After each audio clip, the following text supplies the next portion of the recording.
Well, hello and happy July. Hope you guys had a great 4th. This is Brian Webb with Florida Executive Realty, and this is your monthly real estate market update. I'm going to show you the latest happenings in Land O'Lakes and some other charts that might be helpful and interesting to you, including interest rates and my perspective on that. So let's get into it. All right, one of the tools that I have in my tool belt, especially when I'm working with sellers, is this report that shows the number of showings that active buyers have made in a certain time frame. So for this one, what you see here, this is the past 2 weeks, 34639, price homes priced 400 to 500,000. The largest bar that you see there is from 420 to 430,000. Interestingly, there are no showings in the 450 to 460 range. Now, I would have to triangulate this and see if there are any homes at all in that price range. But this is a very useful tool to show what buyers are looking at right now. Homes in that large, receive the large bar. Homes in that price range averaged about six showings in the course of those 2 weeks. This is a good activity. Um, it's really helpful and instructive on how we position a property for sale. Right. I'm gonna spend not much time on this because you can see the stats here, but this is Land O'Lakes when it sold in June, existing single family homes. So not new construction, that's coming up. Median sale price of 507, 32 days on market, 100% or 99% list to sell ratio from the final list price. I'll get to price decreases later on because there's significant 105 properties sold, which is up from the month before. Again, new construction, single family homes for June, 68 sold. You see the lower median sale price. Probably smaller homes in general were sold there. Generally less land, as opposed to existing homes that might be on half an acre or more in some cases. That's the stats. The bulk of these sales came in the three neighborhoods you see on the bottom left. It's Connerton, Deerbrook, and Angeline.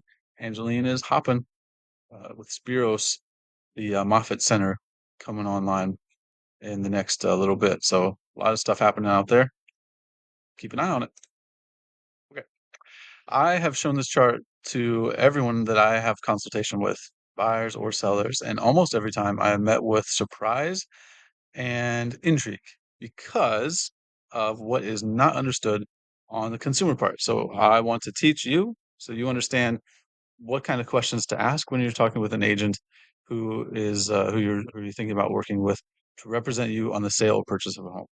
So in Florida, there are three main, there's really four, but three main ways that we can represent you. And the most common by far is a transaction broker.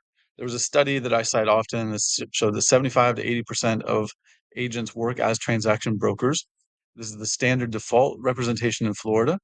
And agents don't have to disclose that they work as transaction brokers because it's the assumed default setting, so to speak. What people, that I've met with are surprised to find out is that they assume that they're getting the benefits of single agency on the right.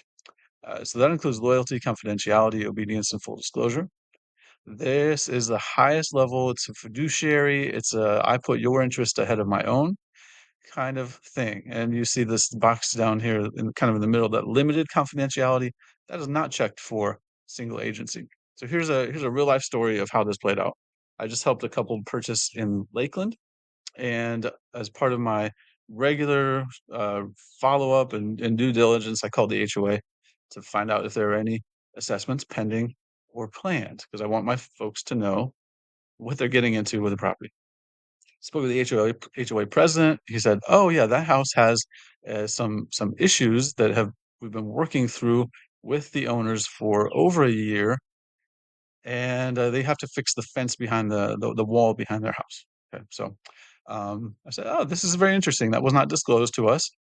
Would you be able to send me this information in writing?" Thankfully, he did. We were able to ask the seller to take care of this issue that they knew about but did not disclose. Um, I'm duty bound to disclose any and all information to my clients, even if it means a deal doesn't happen. I love this way of representing people. It's not my money, it's yours. It's not my decision, it's yours. I will guide and give every bit of information I can possibly find out about a property to my clients so that they are well positioned to make the right decision. So just one small example there, plenty more. I'd love to talk to you about it. It's an interesting time. All right, let's go to townhomes. Eight sold in Land of Lakes in June, 37 days on the market, a bit of a discount from the list price, with the median sale price of 3025. But let's check out the new construction townhomes. All right, Bexley and Angeline have new townhome communities popping up, and you see the higher median sale price, higher quality, often larger homes, and just new. So higher price point there. This here is everything that's available for sale in Land Lakes, single family, townhomes, mobile homes, land, everything. 521 active listings. What I want to highlight is the 61% of homes have had a price reduction, at least one price reduction. So earlier I talked about the list to sell ratio and that was based on the final list price before it went under contract. Sometimes it takes a minute to get there.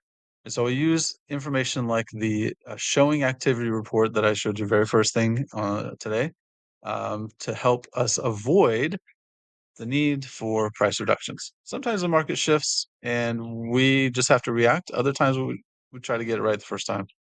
Well, we always try to get it right the first time, but this information is useful and helpful for me and my clients. This here is a snapshot of the past 3 years of mortgage rates. I purposely did not include COVID era times when rates were exceptionally low.